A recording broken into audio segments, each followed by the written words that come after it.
AI, we're leading China a lot in AI, and if we go with this, I'm allowing the plants to build their own electric.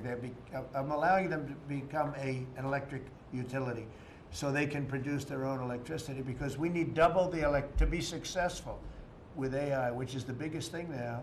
We need double the electricity that we have, which is hard to believe. We need even more than that. And they're building plants with their own electricity substations. They don't have to use the grid.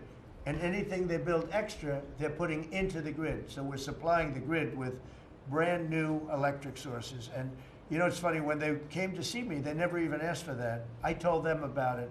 The reason they didn't, they thought that was an impossibility. You're not allowed to build your own electric. These are massive investments that are being made in building electricity for their plants. And they're going to have, I think, Doug, a lot of electricity left over.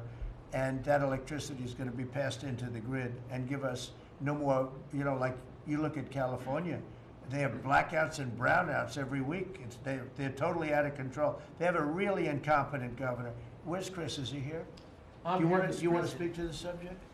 Yeah, I think a huge thing in the One Big Beautiful Bill, Mr. President, because of your leadership, is the ending of these subsidies, as you call them, the Green New Scam. That saves our country $500 billion over the next 10 years. But American taxpayers were paying twice. They were paying that money, $500 billion in the subsidies, and they were paying more expensive electricity price. If you subsidize something, you should at least lower the cost of it.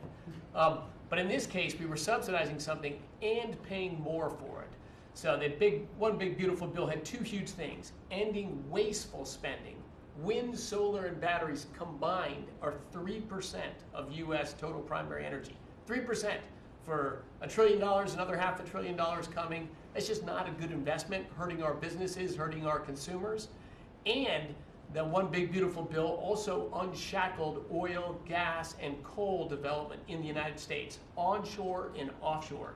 Secretary Burgum has been working tirelessly on how, by getting the government out of the way, private businesses will develop more resources in the United States, lowering costs for American consumers and making much better leverage for the United States to help our allies abroad and reduce the power of our adversaries abroad. So just a huge win in the energy front all around, and I thank you for your leadership. We're setting records now on energy, and there'll be nothing compared to what they'll be in about a year from now, but we're setting records. And wind is a very expensive form of energy. It's very bad for your beautiful surroundings, the plains and the valleys, and the birds are dying all over the place. The whole thing is a disaster.